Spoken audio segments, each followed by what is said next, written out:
can you believe we're up to Series 4 of The Fourth Bottom Line? So thanks to those who faithfully listen to every episode. Thankfully, you're all enjoying it.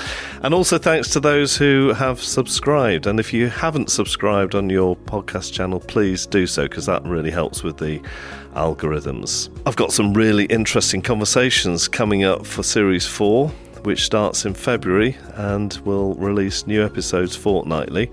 I'll continue digging into what makes successful people tick, and the transformations that have often had to happen with those successful people in order for them to achieve their success.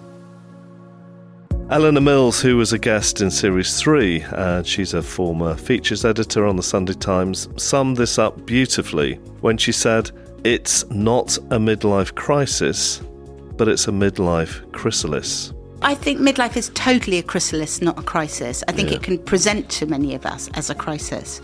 But what I've seen myself and sitting in the groups of women, and what I see there is that for many of us, whatever has been very primary in our lives will fall away when we hit midlife. And that actually what there is an opportunity to move into a whole new, more purposeful, kind of better chapter.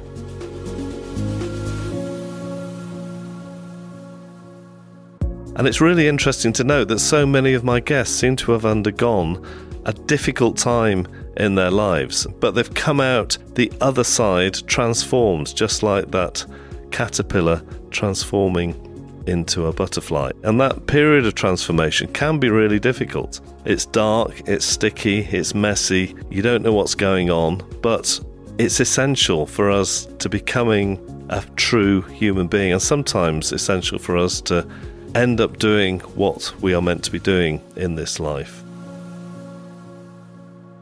Also in Series 3, I talked to 3 well-known figures from the food sector. Nigel Barden, BBC food critic. Funny enough, piece of advice I got was join the army. And the irony is I'd already done that, because when I was 13, I joined the army, and I obviously lied on all my forms. And the army recruiting officer came round to the house and said, "Is Nigel?" He said, "No, he's at school." He said, "Well, he signed the papers, he's joining the army." Mallika Basu, food writer and food guru. In a career where people don't often look like you, being female in a very male-dominated corporate world, things just not working out. My books were difficult to get published. That one is what, if you're into tarot cards and all of that, it's called a tower moment, where literally you're at the top of a tower and the tower just collapses around you. And that was my pandemic moment, was really, really quite horrible.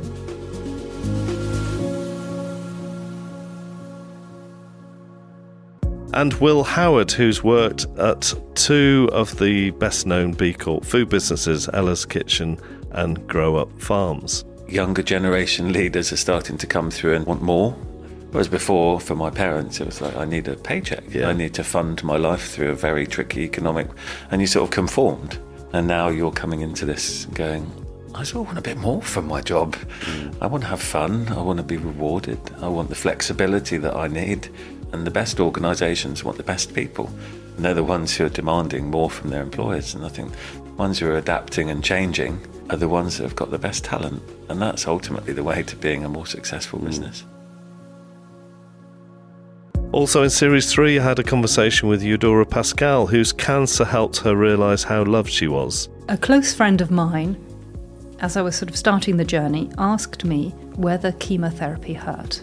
And I just thought, gosh, if he's asking me that, and he's an intelligent man who knows a lot, if people are asking those sort of questions, then what else are people wondering? So I thought, no, why not?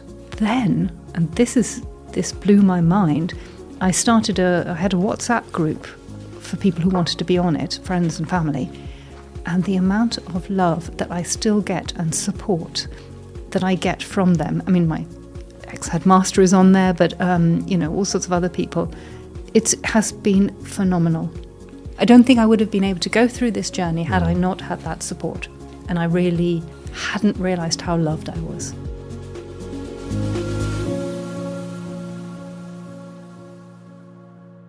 And in the first episode of Series 3, we heard from Giles Hutchins, who lives and works in his woods in Sussex, and he has been like a midwife to many leaders from all over the world who are undergoing that transformation process, and he certainly helped me with that too. In fact, in the last episode of the previous series, we had a bonus one with Giles actually asking questions of me and my leadership. So if you haven't checked that out or anything from the last series, please do have a look while you're waiting for Series 4 to start, which is launching on February the 11th. I look forward to catching up with you then.